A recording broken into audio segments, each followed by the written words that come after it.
Hi, Luna fucking Rose here with another episode of Recovery in the Raw. This is a podcast for real recovering addicts share their experience, strength, and hope. We feature one speaker each week or more, just depending on my mood, and whose story will be recorded and released. Same day, if lucky, followed by a live Q&A, if people so choose. I will start advertising those. We also upload the recordings with captioning of the SPAD and JFT readings from a recovery nonprofit. We are also not affiliated with Narcotics Anonymous or Alcohol Anonymous, but approved literature from both fellowships are permitted. And remember, this is your recovery in the raw. And today I have Misfit Michelle. She happens to be in one of the meetings I'm in, and quite involved with her recovery and the fellowships and meetings. Um, Michelle is obviously from Texas, as we see. Um, Give me a second here. All right. And Michelle, do you want to introduce yourself? Just tell us a little bit about you to start out with. Hey y'all, I'm Michelle. I'm an addict and I've got a little over 15 years clean.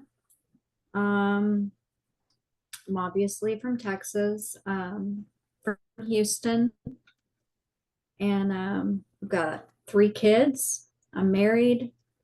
Um,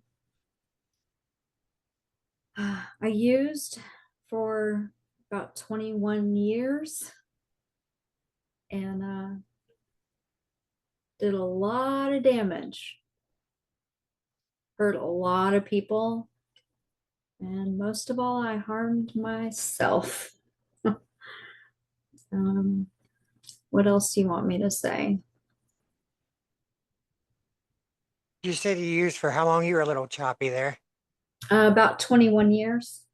20 years, and you're now 46, correct? Mm-hmm. And again, 15 years, 2 months, and 20 months. Congratulations to you on that.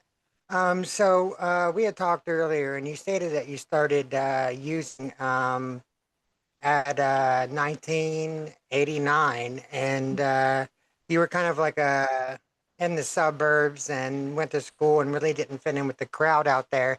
Yeah. So you fit better in with the people who smoked pot and drank all the time.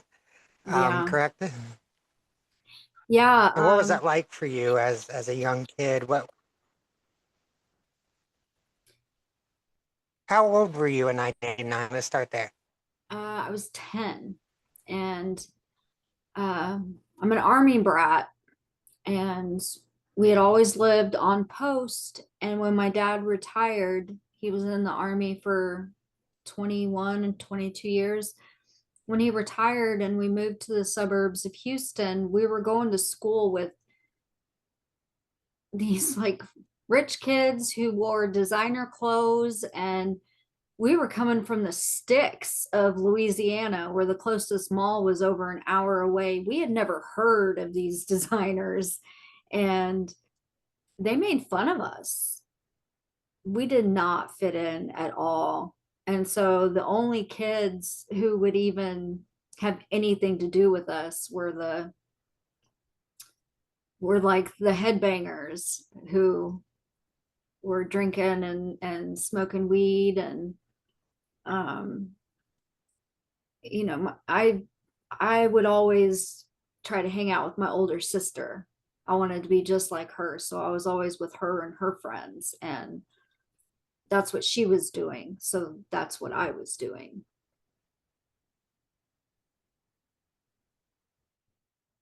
Yeah, that seems to happen more often than not when there's an older adolescent living in the home. Um, Mm-hmm. they tend to follow. You know. So you had stated also now that your drug use really picked up about 19 years old when your mom passed away, correct? Hmm. And obviously, grief is something that we never get rid of. We just learn to deal with it. But at that time, you started to really get into stuff. Do you want to describe what you were using? Oh And yeah. yeah, Yeah, I had never learned any coping skills, and emotions were not allowed in my home growing up. It's, oh, I'll give you something to cry about, toughen up, grow a pair. And even though I'm a girl, but my dad was just like, grow a pair. We weren't say, allowed to feel. So I had no idea how to cope. And even the grief, I didn't cry at her funeral because I felt like I wasn't allowed to, even though everyone else was, even my dad was crying. I didn't. I held it all in. And after a week or so, if I did start to cry, everyone else around me and my family was like, "You're not over it yet?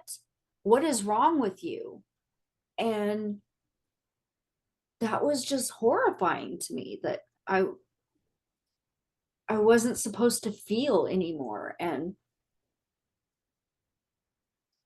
I just didn't know how to cope with the loss. And a friend that I had known, she was also my sister's friend for 5 years at that point, or almost, yeah, about 5 years.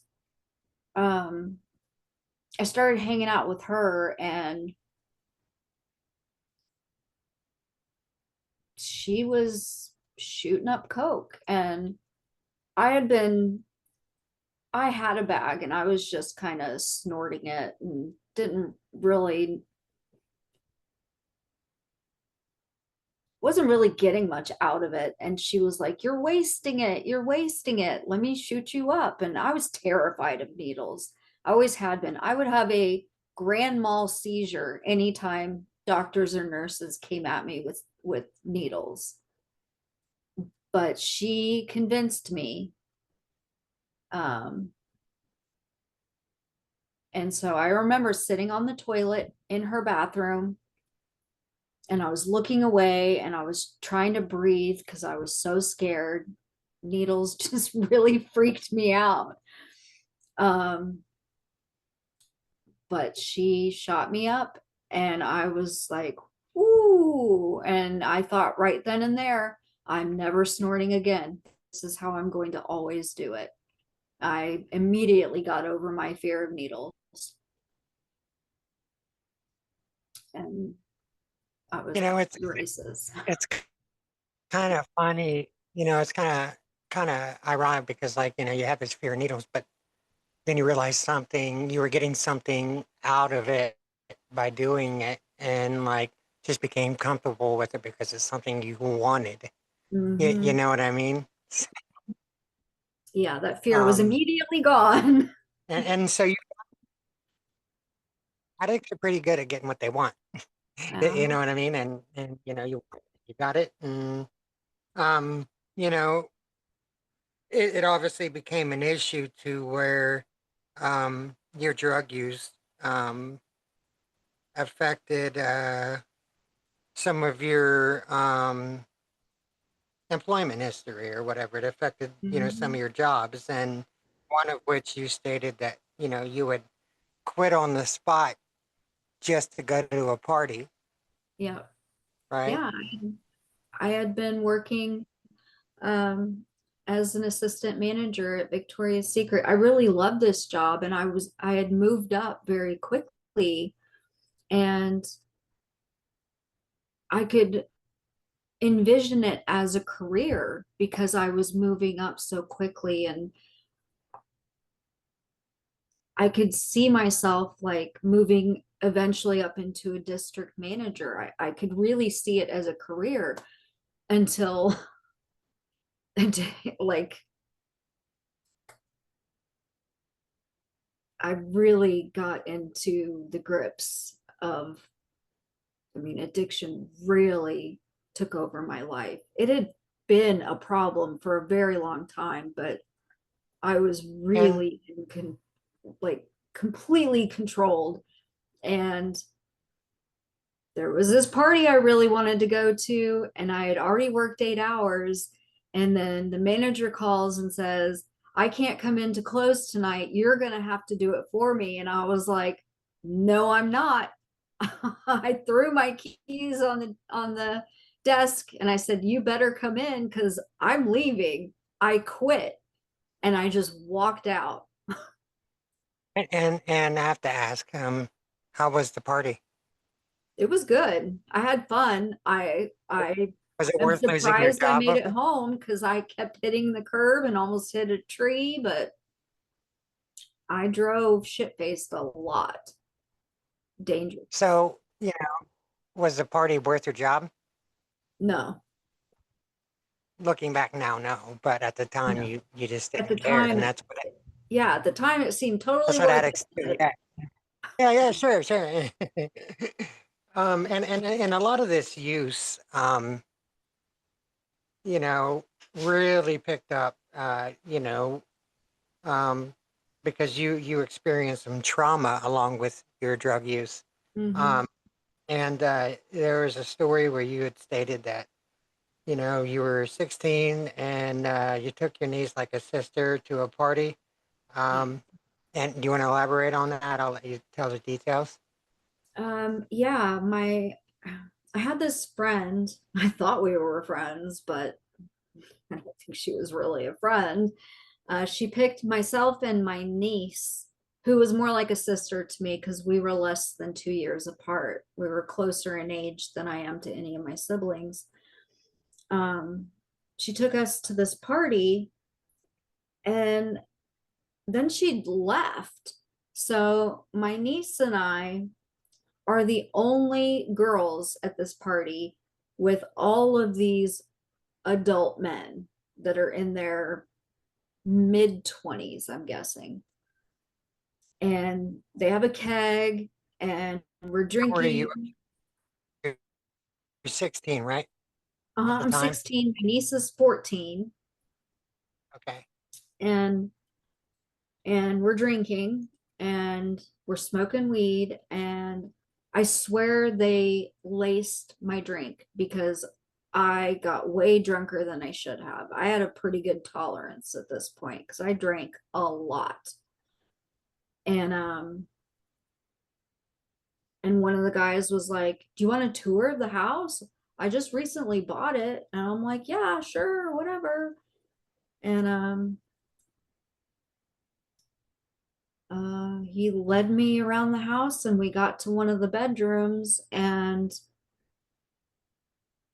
I was like looking in the bathroom, and when I came out, the door was closed and suddenly there was like 12 or 13 guys there. And I was just like, what is happening? And that was the And, first time I realized I was in danger. without really getting into it, it's safe to say that it didn't end well with, all those guys there. And it sounds to me like you were dropped off at a trap. Yeah. Yeah, you know what I mean? And Mhm. what happened after that? Like, how'd you get out of that situation? Obviously, some fucked up shit happened Yeah. during that time there. And we can all imagine what that is. Yeah. I mean, use your imagination. It was intense, I'm sure. And how'd you get out of that? And how long did it take you to live with that? Because obviously, you never get over something like that. You just learn to live with it, yet again. So, um, does that still affect you today? It doesn't affect me as much today. After I got clean, I went through some really intensive therapy. There's a women's home kind of place here in Houston that's for women who have gone through um, domestic abuse and rape and things like that. And they have counseling, like individual counseling and group counseling. And so I did both individual and group counseling, and it was very, very helpful. It really helped me a lot. And so you said 15 years. So you got clean at what age? 31. 31. Mhm.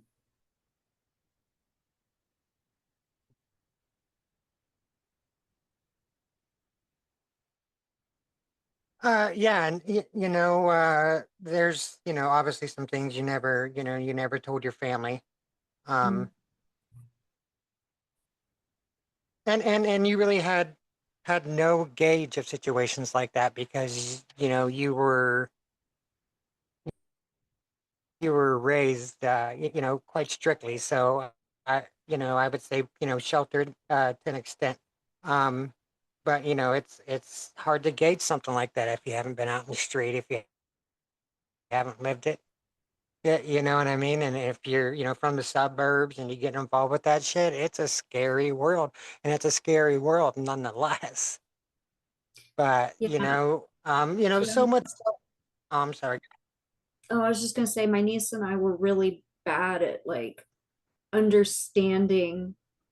Our trust had been damaged at a very young age because my dad molested both of us when we were kids. And like for me it started at age 2 and didn't end until I was 20.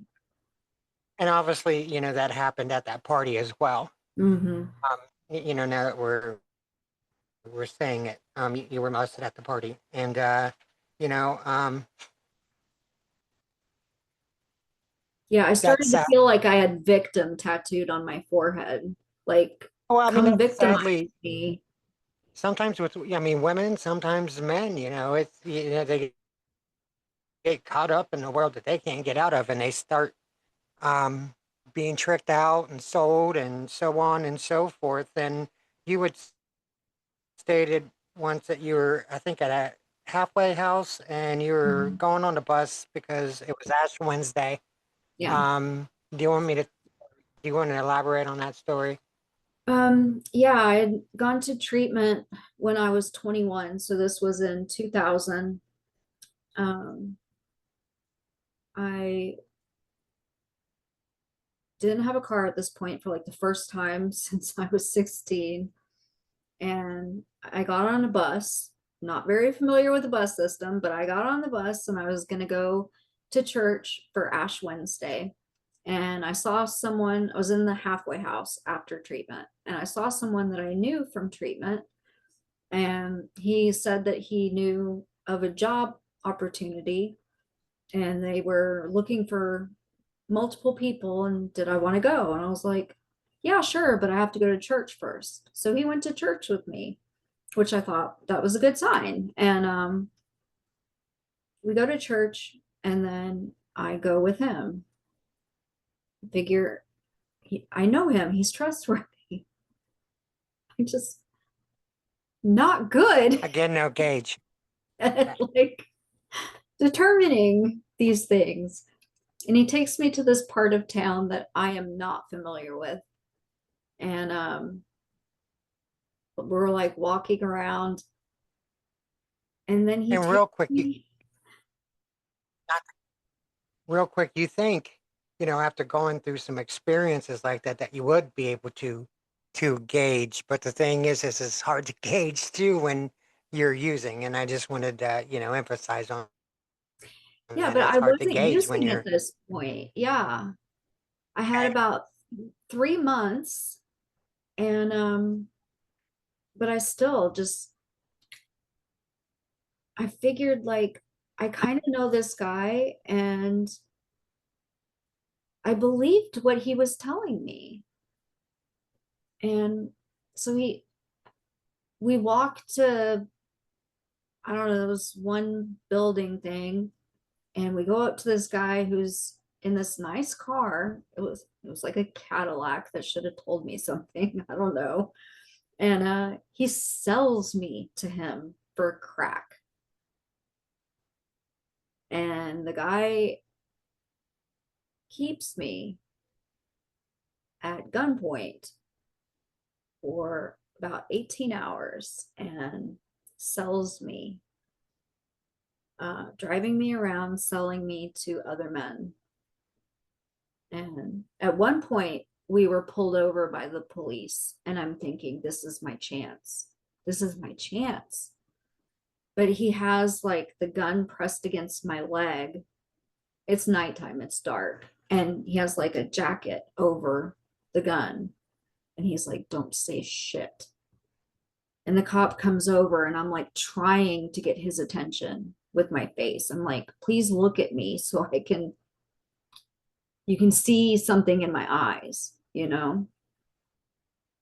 And usually in these parts of town, if they see a white girl, they'll say something. Because when I was living in the halfway house, every time I walked around, the cops would stop me, like, what is a white girl doing in this neighborhood? You know, they would always harass me. So, and I would always joke, like, that's racial profiling. But anyway, I was just hoping this cop would look at me, and but he didn't, and he let us go. Um, but eventually I convinced the guy to let me go. I convinced him that I liked him and that I wasn't going to say anything and that I was having fun with him. And so he let me go. And when he did drop me off, he even said, like, I had fun, let's do this again, because he was so convinced. And I had him drop me off in my sister's neighborhood, but she wasn't home. Unfortunately, she had already left for work that morning. So were you stuck outside or?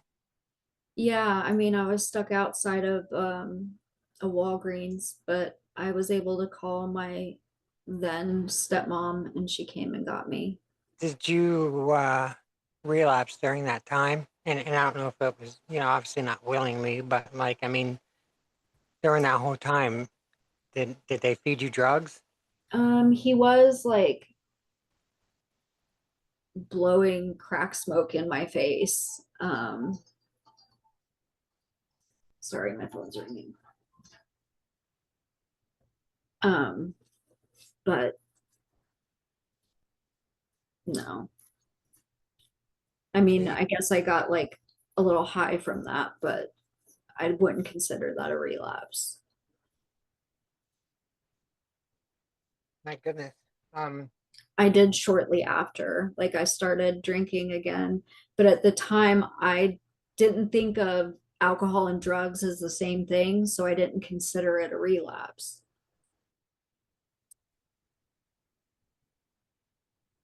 I was in denial. yeah, yeah. I mean, as addicts, we seem to be put through the ringer quite often. Um, and then now, in recovery, um, you obviously have like tons of stuff you could do as far as like committing the service and, getting a sponsor, doing, whatever steps, recovery nonprofit they're in, doing step work, all that kind of stuff. Um, to help sustain your recovery. And it looks like it's been doing okay since you're, 15 years. And, you really felt the presence, kind of from like your higher power when you had an incident with your abdomen, correct? Mm-hmm. Yeah, I probably had about 5 years clean when this happened. Maybe not even that much. I don't remember. Maybe 3 years clean. Um, and I was having a lot of abdominal pain. So I went to my OBGYN because I have a history of problems in that area. And after some testing, they discovered a large mass on my left ovary, the size of a lemon, a solid mass. And he was preparing me for the possibility of cancer. And um, old me would have been obsessed about it, looking all over the internet, WebMD, like, and in absolute fear, terrified about all the possibilities. But because of the program and working with my sponsor and the fellowship of other recovering addicts and turning things over to my higher power, I had no fear. I knew that whether it was cancer or not, I would be okay. And I had a lot of people praying for me. And I was just completely at peace. And I went in for the surgery and it was laparoscopic. So they cut a hole in your belly button and put a camera in, and then there's other holes for the instruments and stuff. And so when I woke up, I was feeling around to see how many holes there were, and there was only one in my belly button for the camera. And so I was confused as to what happened.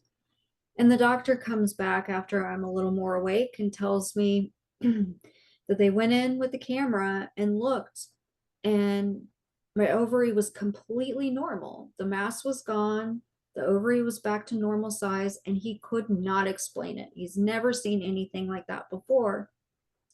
And I said that I could explain it, that my higher power healed me.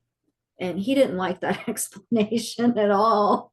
And I just, Well, most I, scientists and doctors, they need to see facts, and if they can't mhm, explain it, then yeah. Um, And I so really felt my higher power's presence like surrounding me. And I teared up and I felt almost euphoric. And so getting into that, that's that obviously intensified your faith in your higher power. And it when you discover a higher power and you have a feeling and know that it exists because you've seen stuff in your life, that really helps your recovery when you give it over to something bigger than yourself. Um, mhm. Now, I do have questions, real quick about obviously, you know, um, a lot of stuff happened to you, but was there anything that you did to someone that was just out of your mind? I've done a lot of harm to other people. In active addiction, this other girl and I would lure men into, well, I was the lurer. I looked very young. I mean, I still look younger than I am, but I was like 20 years old and looked like a teenager. And I would lure men telling them I was 15 into a hotel room for sex, paid sex. And then we would uh, beat them, tie them up, and rob them. And in my mind, I figure they deserve it because they're trying to have sex with a teenager. Yeah. And you kind of created a trap. Hmm. Um, and that I mean, when you're in an active addiction, survival instincts just kick in, and you figure out a way to hustle. But it always comes around to bites in the ass. Obviously, um, you know, I've never really heard a success story regarding active addiction. A Hmm. success story, like for instance, look at all these movies, they never end well. You know what I mean? They never end well. And you end up in jails, institutions, and death. Um, And I've experienced all three. so you have uh died. So is that I'm taking it as an OD?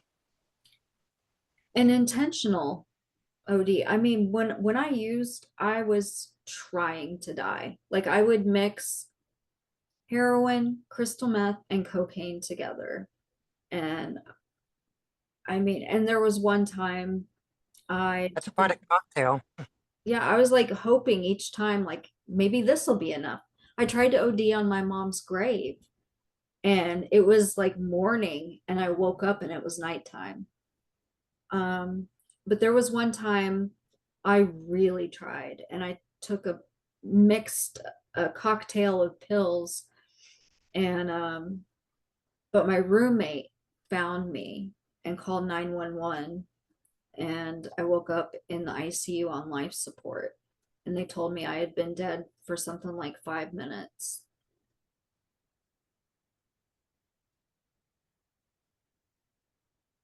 And how long were you in a hospital after that? Um, I was in the ICU for I think like 3 days, and I was covered in charcoal where they put What's the charcoal last?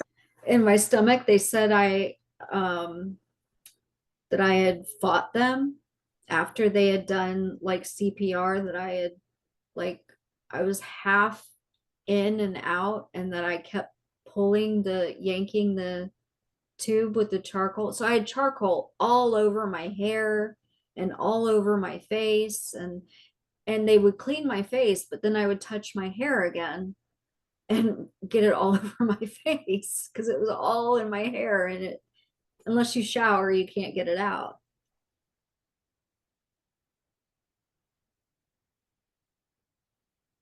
Man, oh man. You know, and you're here, and obviously, you know, you you involve yourself in recovery programs. And you know, you hold some. You know, you have committed to service, and you know, have a pretty high seat in some of the fellowships or whatever.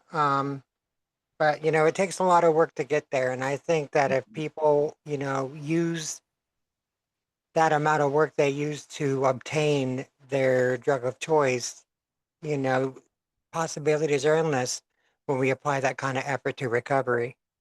You agree? Absolutely. Yeah, I remember when I was back in 2000, when I was in the detox, and one of the guys was about to get out, and one of the guys who worked there was telling him about a meeting that he could go to, and the guy who was leaving complained about how far away it was, and the guy who worked there said, if crack was there, you'd find a way. And he was Yeah. right. Yeah, yeah, most definitely. Now, I have a really serious question for you, and you know, obviously this is recovery in the raw. Um, let's say you walk into a room and all of a sudden you see all these drugs on the table. What would you do? um well, I would probably walk out, and I would just walk out. If it was in my house, yeah, I would walk out and grab my husband and be like, you need to go in there and get rid of that. Okay, you walk into a bathroom at a store and you see someone doing a line. How does that make you feel? Yeah, I'd probably just like walk past them and go in the stall. It would probably make me feel a little sick. I mean, my husband's in a band, and I've been backstage with my children and seen people pull out drugs and start like snorting a line. And it's like, all right, kids, let's go, or they'll notice it and I don't. And they're like, come on, mom, let's get out of here. Um, and I really just was like, oh God. I just was kind of disgusted by it. Like, how could they do that? But then I remember, like, I did shit like that. So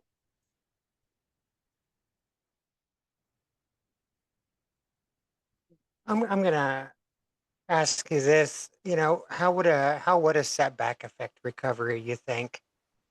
Because I can tell you, since I'm going on 20,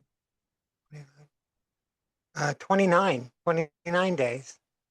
Tomorrow's 30. So I recently came off a relapse, not new to recovery, but clean time started over for me. Um, and, I know setbacks, that I think, I was 7 months or, yeah, I was 7 months and 25 days and I had relapsed. And, I would say a setback like that for me,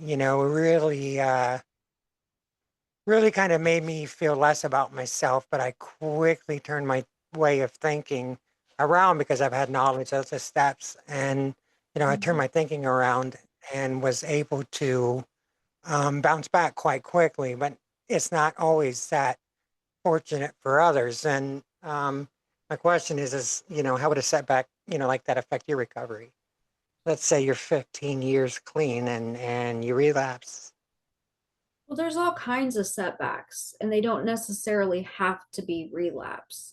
When I was 10 years clean, I became incredibly complacent, and it started slowly. I stopped going to as many meetings. I stopped calling my sponsor as often. I wasn't working steps. And eventually it got to where the only meetings I were attending were the H&I panels that I had a commitment And to. that's hospitals and institutions, right? Yeah. And eventually that commitment ended. So I wasn't doing anything for my recovery except reading the JFT, and that was it. And I convinced myself that was enough. I was reading the just for today every day, and I talked to my sponsor like once a month because he called me. And So then my question is how can someone stay motivated during recovery then? well, I mean, eventually I came back because I wanted to die. And like that put a spark in me. And I've been very vigilant ever since then. And I think staying motivated for years and years and years and years can be difficult. Um, Especially like for me, I felt hurt by my home group and by the area service committee that I did service in, because I took their actions personally. And that was my fault. That was my fault. I shouldn't have taken their actions personally. Um, so I think to it's important to stay committed and to communicate regularly with our sponsors.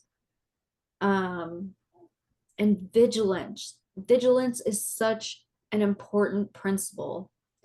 um, I keep a daily habit of things that I do every single day, and because I do them every single day, like I said, they become a habit, and I do them without even thinking.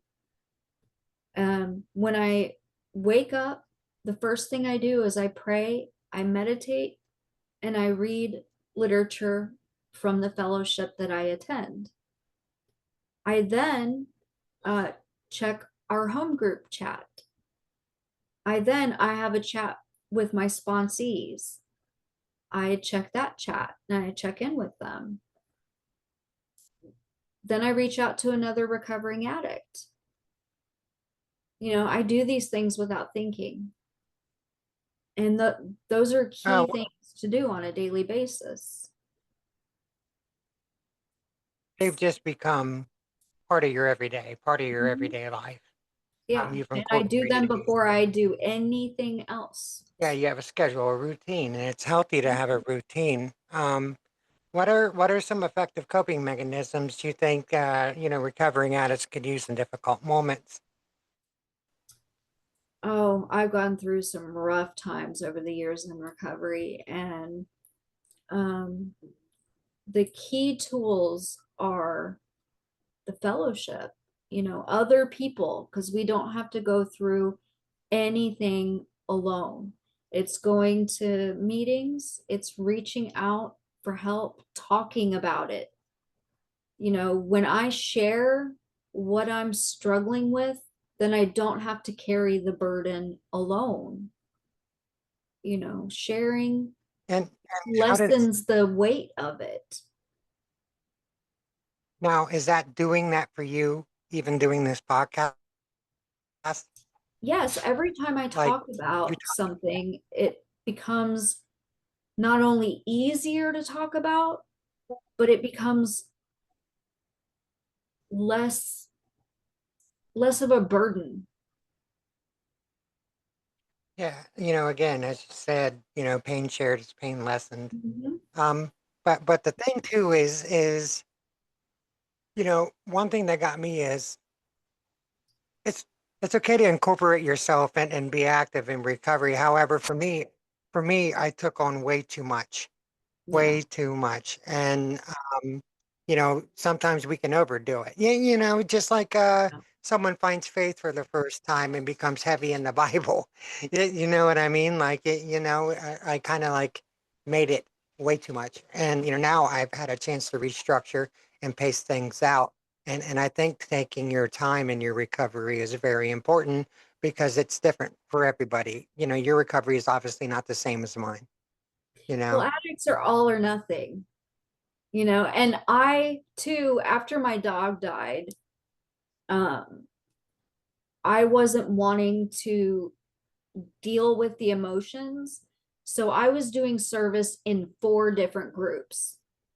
I don't know if you've heard the term service junkie, but that's exactly it. I was doing so much service that I didn't have time for anything else. I was wearing myself out, and I was using service like a drug. It's possible to do that. That, Obsessive that's compulsive exactly what happened. behavior to avoid emotions. That's exactly what happened with me is, Uh-huh. I wasn't really dealing with my feelings or taking time to deal with them or confront them. And that's exactly what happened. And I won't hold that back from anybody. Um, but what role do you think the community plays or even the Zoom communities play in recovery? Oh, wow. Yeah, the community is important. I would use the word fellowship. Um, it's the same thing, but it's very important because addiction is so isolating. I mean, when I was in active addiction, I could be in a room full of 1,000 people, but I would still feel so alone. I felt like nobody understood me. Nobody could, nobody knew what I was going through. And if people tried to come near me, I would push them away. So in recovery, having a community of recovering addicts um, is so important because other recovering addicts know what I'm feeling, what I'm going through, and what I need. How important do you think it is to spread that message to fellow recovering addicts?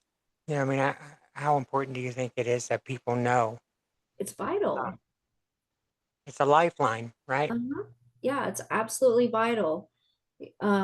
We keep what we have by giving it away and spreading the message and letting, especially newcomers and those who are in pain, who are suffering, letting them know that recovery is possible, that there is hope is crucial um, to help them get through that period and continue I, on in recovery.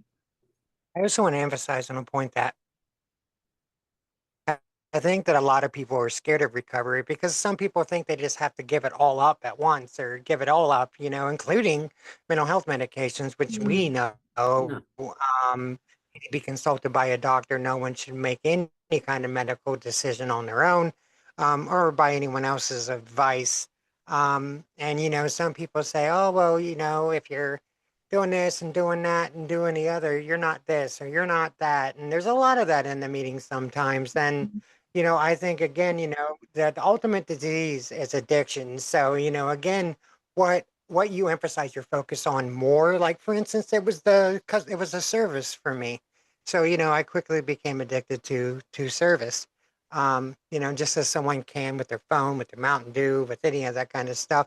I think it's just how much you apply your focus onto something and whether or not you're a functioning member of society and applying Mhm. yourself. If you're not applying yourself, then obviously there's a really big issue. You Mhm. know what I mean? And by applying yourself, you end up 15 years and 3 months clean. Um, and that's a beacon of hope for a lot of people because given your story and all the trauma you went through and stuff that you've done to others, it's one really hard to forgive yourself and one hard to forgive others. But we learn to do that over time with recovery work. And I think that's very crucial. And you get a better understanding of yourself more than ever. And again, these are principles that can be applied to anyone, not just addicts. But I think these are great core values. Absolutely. And something that I was told when I was new was to stick with the winners.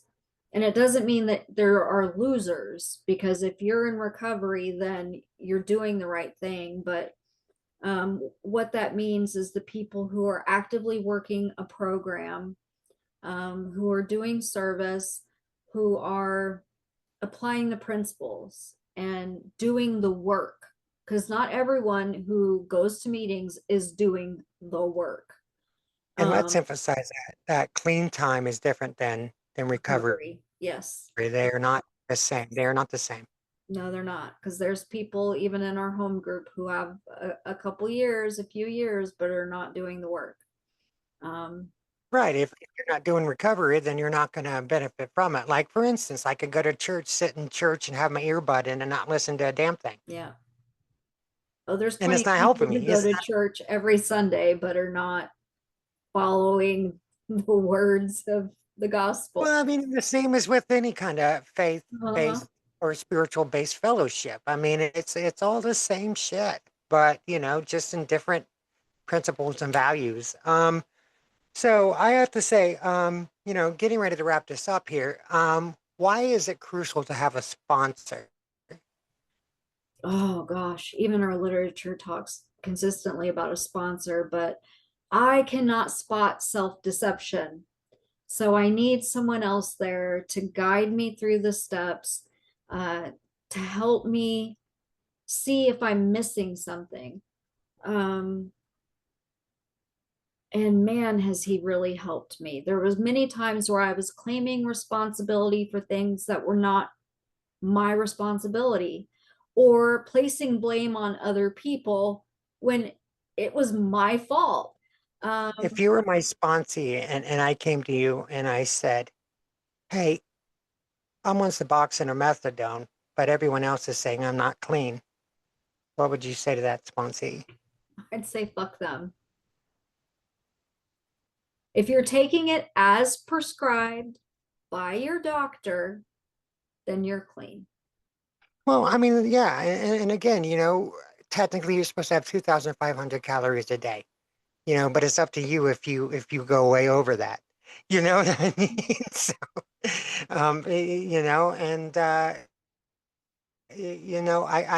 believe that, just because, I mean, if your doctor knows about it and what you're doing and you're not hurting yourself or others or affecting any kind of mental lapse within yourself, I think, you'll be all right.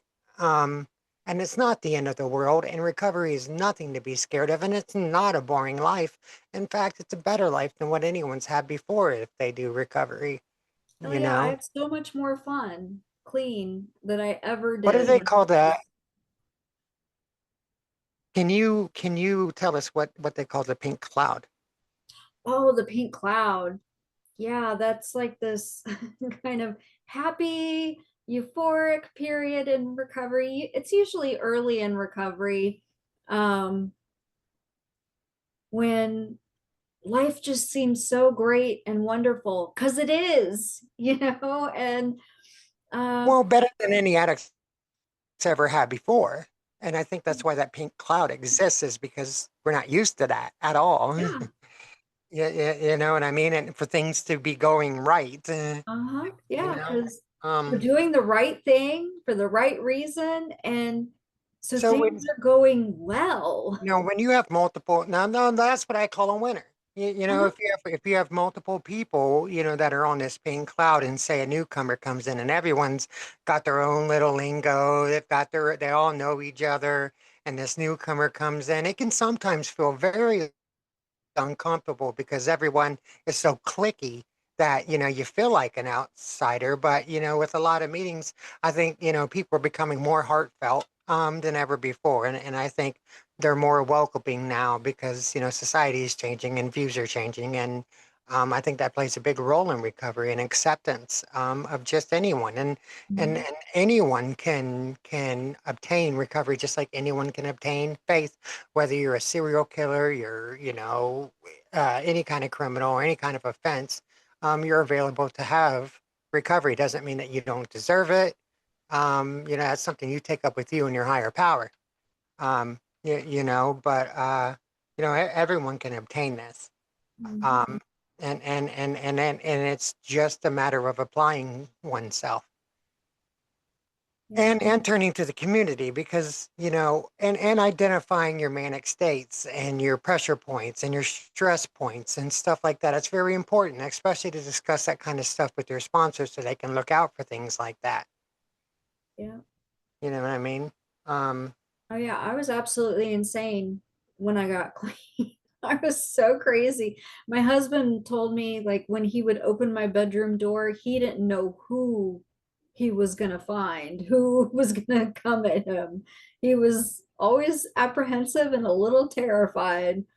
Now, Um, again, I'm 30 days, or we'll be 30 tomorrow.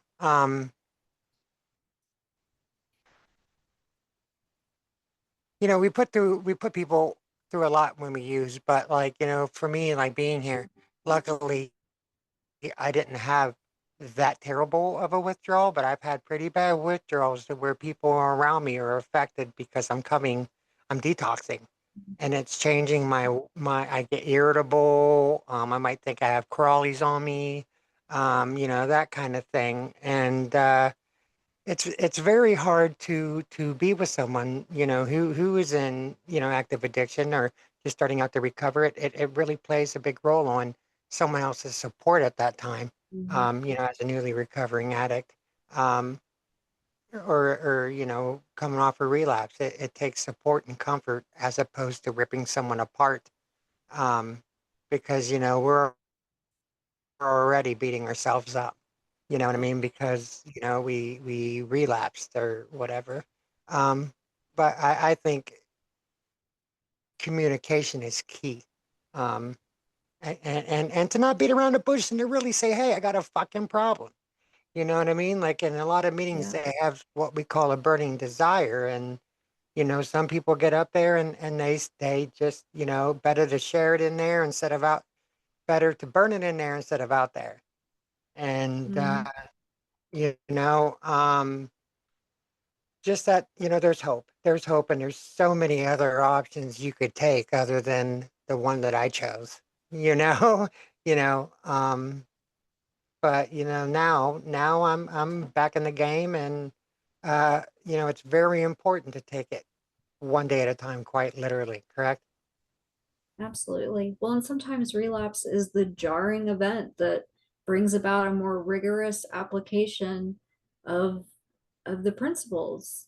So, And then, again, just because one person makes it out of a relapse doesn't mean you will. right? I mean, not everyone survives a relapse. It's like playing So, Russian roulette. You got a gun to your, absolutely. yeah, you got a gun to your head and you're just pulling it, waiting But for the that bullet important to come thing in. is if you do relapse, to come back. Don't be ashamed to come back and say you relapsed. Don't let shame keep you out there. And, they say meeting makers make it. And I think that's because, when you keep going to meetings, you get familiar with everyone and you create a network for yourself by doing so. Um, but, relapse does happen. And again, relapse is not, and I have to emphasize this, relapse is not a part of recovery. Right? It exists in recovery, sadly. But it doesn't have to be that way.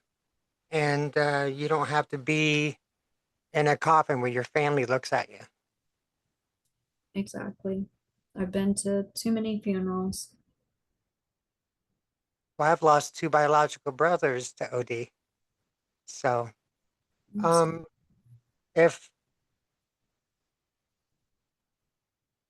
if someone is on the verge of coming into a meeting, and we'll wrap this up here, if someone is on the verge of teeter-tottering on whether to come to a meeting or not, what would you say to bring them over to a meeting? Just come. What do you have to lose? Just check it out. You can come to a virtual meeting and you don't even have to show your face or speak. You can just listen. Yes, there are Zoom virtual meetings for a lot of nonprofit recovery organizations. So those are obviously available. So yeah, look those up. And then also, I'd love to give a big thank you to Misfit Michelle. Oh wait, I gotta turn my thing on. Hold on. All right, let's give it up for Misfit Michelle. All right, there we go. And I really appreciate your experience, strength, and hope, and your story, and how in depth you got into it. Because there's a lot of people out there who have gone or are going through what you've gone through, and that's why this is so vital. I think is that I think recovery needs to be more mainstream, just recovery in general, not necessarily the organizations themselves, but I think recovery needs to be more mainstream. But again, I thank you so much. And then, is there anything else that you'd like to wrap up with? Um, there's a lot of love in the fellowships, whichever one you choose. There's a lot of love and Or would you say, acceptance and hope. no, I am so sorry to cut you off there. Real quick, just let's make this clear. It doesn't mean that one is better than the other. No, It's if whichever it's one you what choose. fits for you. Yeah. Yeah. And you do. You have to be a guinea pig when it comes to recovery and find what part of recovery organization you want to be in, but like it's whatever works for you. You obviously don't, when you go on a date, that date may not work out. So you find a date that does. You know what I mean? So Whichever fellowship works for you, and then you find a every group has a different personality, so you go from group to group to group until you find one that fits you. exactly. And There's a again, lot of love. thank very, very, and you too can experience the Mhm. pink cloud for the price of your effort to get better. So, I mean, anyone can experience this pink cloud. So it's yours if you want it, just like those drugs. But again, we're going to end this and I'll talk to you in just a second. But again, thank you so much. We love you and we appreciate you and thank you again for your time. Love you.